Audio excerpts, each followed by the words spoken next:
Hello guys, once again welcome to our channel future nursing officer. अगर आप भी बनना चाहते हैं फ्यूचर के अंदर नर्सिंग ऑफिसर तो अभी चैनल को सब्सक्राइब करें और बेल आइकन को भी प्रेस करें और साथ ही वीडियो को स्टार्टिंग से लेके लास्ट तक देखें और इसी वीडियो को नहीं, इसी क्लास को नहीं, जो भी सारी क्लासेस हो रही है उसको रेगुलर लेते रहिए, जिससे कि जो भी कोई डाउट है वो नहीं रहे या कोई प्रॉब्लम्स नहीं रहे। जो भी कार्डियोवैस्कुलर सिस्टम अपन डील कर रहे हैं उसके अंदर, तो कार्डियोवैस्कुलर सिस्टम के अंदर आज अपन डिस्कस करने वाले हैं बुर्जर्स डिजीज़। बुर्जर्स डिजीज़ ये एक ब्लड वेसल्स का डिसऑर्डर है जिसके अंदर जो आर्टरीज या वेंस है, जो भी स्मॉल आर्टरीज और वेंस है, उसके अंदर क्या होता है कि जो इन्फेक्शन या इन्फ्लामेशन हो जाता है, जिसकी वजह से बुर्जर्स डिजीज़ हो जाती है।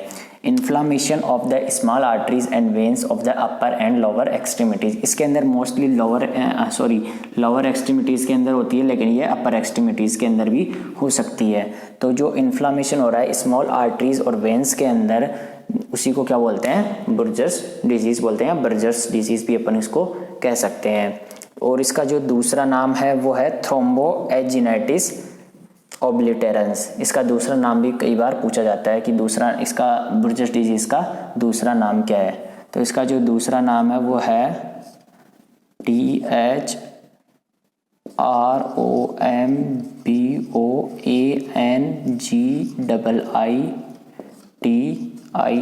थ्रोम्बोएजिनेटिस ओब्लिटेरेंस। OBLITERANS ओब्लिटेरेंस, थ्रोम्बोएजिनेटिस ओब्लिटेरेंस इसका दूसरा नाम है बुर्जर्स डिजीज़ का। तो ये इस नाम से भी क्वेश्चन आ सकता है, थ्रोम्बोएजिनेटिस ओब्लिटेरेंस। थ्रोम्बो इसकी स्पेलिंग है THROMBOANGIITIS OBLITERANS थ्रोम्बोएजिनेटिस ओब्लिटेरेंस के नाम से भी क्वेश्चन आ सकता है। तो inflammation of the small arteries and veins of the upper and lower extremities. फिर आता है इसके तो ये समझ में आ गया बुर्जर्स डिजीज़ क्या होती है। जो इस इन्फ्लामेशन हो जाता है किसके अंदर? स्मॉल आर्टरी और वेन के अंदर, जो कि अपर और लोअर एक्सट्रीमिटीज़ की हो सकती है। फिर इसके बाद आता है नेक्स्ट इसका कॉजेज, इसके कौन कौन से इटियोलॉजिकल फैक्टर है जिनकी वजह से बुर्जर्स डिजीज़ हो सकती है। तो इसका जो मोस्ट कॉमन तो इसका इडियोपैथिक है, यानी कि अननोन है। इडियोपैथिक यानी अननोन, इसका जो मोस्ट कॉमन कोज है वो तो अपने को आज तक पता नहीं लगा है। लेकिन ऐसे कुछ डिजीज़ है जिनकी, या ऐसे कौन से रिस्क फैक्टर है जिनकी वजह से बुर्जर्स डिजीज़ हो सकती है। तो इसके अंदर आता है सबसे पहले ऑटो इम्यून वेस्कुलाइटिस।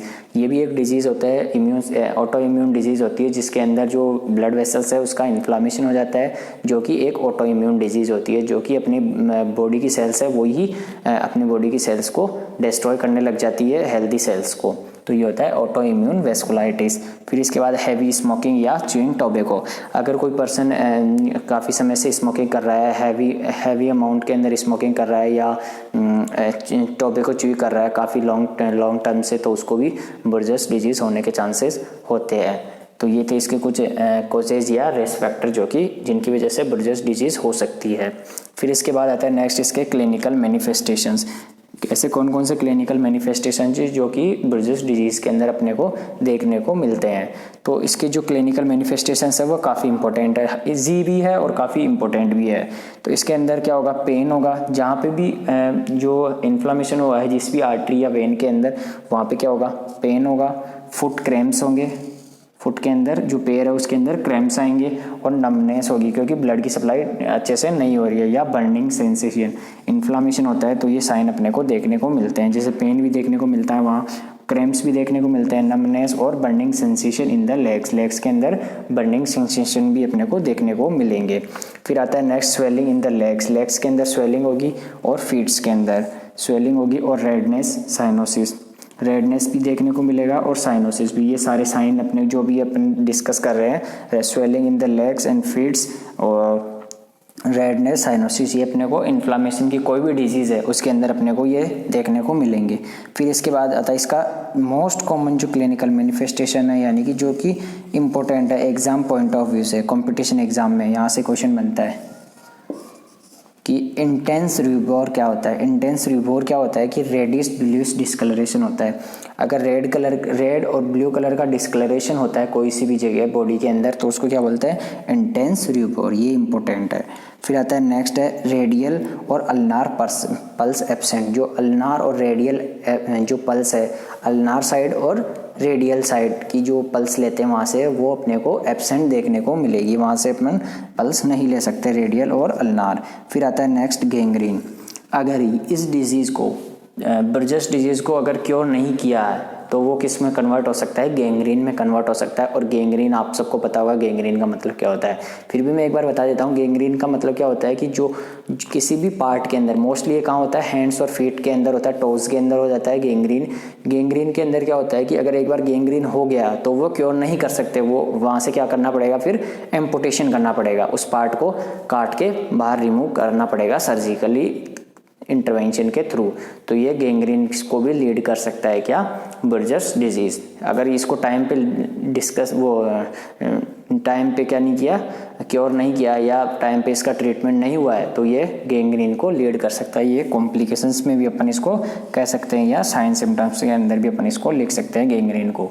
तो ये था बर्जर डिजीज़ के अंदर इसकी डेफिनेशन क्या होती है, कहाँ पे होती है ये। फिर उसके बाद देखिए कोजेस के बाद इसके क्लिनिकल मैनिफेस्टेशंस। ऐसे कौन कौन से क्लिनिकल मैनिफेस्टेशंस होते हैं जो कि बर्जस डिजीज़ के अंदर अपने को देखने को मिलते हैं। Now next is diagnostic evaluations. ऐसे कौन कौन से डायग्नोस्टिक इवेल्युएशंस होते हैं जिससे अपने को बर्जस डिजीज़ का पता लगा सकते हैं। तो इसके अंदर सबसे पहले है हिस्ट्री कलेक्शन और फिजिकल एग्जामिनेशन। सबसे पहले देखते हैं हिस्ट्री कलेक्शन में।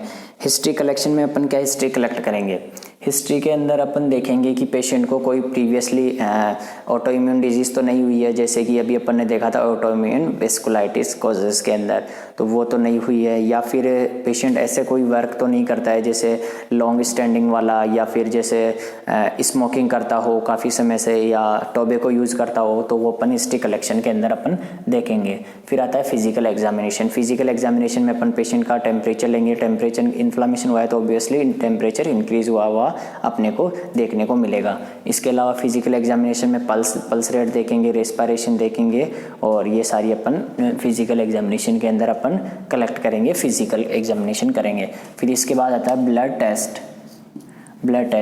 टेस्ट के अंदर अपने को अगर इन्फ्लामेशन हुआ है तो ब्लड टेस्ट सीबीसी वगैरह करेंगे तो उसके अंदर WBC का लेवल बढ़ा हुआ मिलेगा।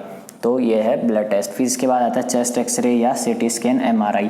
चेस्ट एक्सरे कब करते हैं, चेस्ट एक्सरे तब करते हैं जब इसलिए करते हैं चेस्ट एक्सरे क्योंकि चेस्ट एक्सरे के थ्रू भी अपने को जो भी ब्लड वेसल्स है उसके अंदर अगर क्या हुआ है, इन्फ्लामेशन हुआ है या उसकी जो ब्लड वेसल्स है उसके अंदर जो साइज़ है वो कम या ज़्यादा तो नहीं हो रही है, तो वो अपने को इसके अंदर पता लग जाएगा चेस्ट एक्सरे के अंदर। चेस्ट एक्सरे के अलावा अगर चेस्ट एक्सरे में अगर विजुअलाइज नहीं हो रही है तो CT स्कैन कर सकते हैं और MRI कर सकते हैं। फिर इसके अलावा एंजियोग्राफी के थ्रू भी अपने को पता लग सकता है। एंजियोग्राफी क्या होती है, एंजियोग्राफी के अंदर भी वही होता है कि जो ब्लड वेसल्स है उसके अंदर कैथेटर डाल के और विजुअलाइज किया जाता है ब्लड वेसल्स को, तो उसे बोलते हैं एंजियोग्राफी। तो ये थे इसके कुछ डायग्नोस्टिक इवेल्युएशंस जो कि काफ़ी इंपॉर्टेंट है डायग्नोस्टिक इवेल्युएशन। इसके अलावा इसका मोस्ट स्पेसिफिक जो डायग्नोस्टिक टेस्ट किया जाता है वो होता है एलन्स टेस्ट।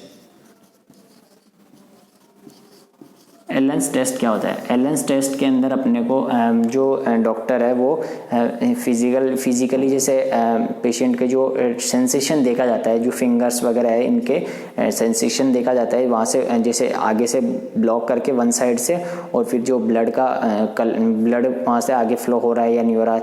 अगर ब्लड आगे फ्लो नहीं हो रहा है तो वहाँ से क्या हो जाएगा, कुछ फ़र्क नहीं पड़ेगा। लेकिन अगर वहाँ से अगर ब्लड वेसल सही है तो वहाँ से क्या होगा, ब्लड का एक्यूमुलेट हो जाएगा और अपने को रेड अपने को हैंड अपने को देखने को मिलेगा। तो ये होता है एलन्स टेस्ट। फिर आता है नेक्स्ट इसका मैनेजमेंट में क्या है कि अपने को क्या करना है, जो सर्कुलेशन है ब्लड सर्कुलेशन उसको अपने को क्या करना है, सही करना है, ब्लड सर्कुलेशन को सही करना है। फिर आता है इसका जो मेन गोल है ना अपना, वो है इम्प्रूव सर्कुलेशन।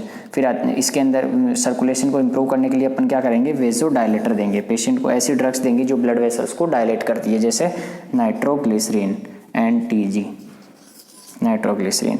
फिर आता है थ्रोम्बोलाइटिक एजेंट, ऐसे एजेंट जो थ्रोम्बस को डिसॉल्व करते हैं, ऐसी ड्रग जो कि थ्रोम्बोलाइटिक यानी थ्रोम्बस को तोड़ने के काम में आती है, थ्रोम्बोलाइटिक एजेंट्स। फिर आता है नेक्स्ट एंटीकोगुलेंट्स। एंटीकोगुलेंट्स कौन सी ड्रग होती है जो कि ब्लड क्लॉट हो गया उसको वापस से सही करने में काम में आ जाती है, जो क्लॉट हो रखा है इसके अंदर ब्लड वेसल्स के अंदर उसको डिसॉल्व करने के काम में आती है कौन सी, एंटीकोगुलेंट ड्रग्स।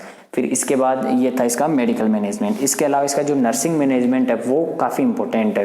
नर्सिंग मैनेजमेंट में क्या है, या फिर अपन उसको कह सकते हैं नॉन फार्मेकोलॉजिकल मैनेजमेंट, यानी कि बिना किसी ड्रग्स के अपने को क्या प्रिवेंशन करनी है और क्या अपने को पेशेंट को बताना है। तो इसके अंदर जो पेशेंट को कहना है कि जो ऐसे एरिया के अंदर नहीं जाना है जहाँ पे हीट ज़्यादा हो या फिर कोल्ड ज़्यादा हो, तो वहाँ पे अपने जो अफेक्टेड पार्ट है कोई भी, उसको कहाँ नहीं जाना है, या तो कोल्ड में नहीं जाना है या जहाँ ऐसी जगह जहाँ पे कोल्ड ज़्यादा हो या हीट ज़्यादा हो। इसके अलावा पेशेंट को टाइट क्लॉथ है वो भी पहनने को मना करना है कि अवॉइड करना है टाइट क्लोथ्स को। तो ये कुछ इसके नॉन फार्मेकोलॉजिकल मैनेजमेंट थे।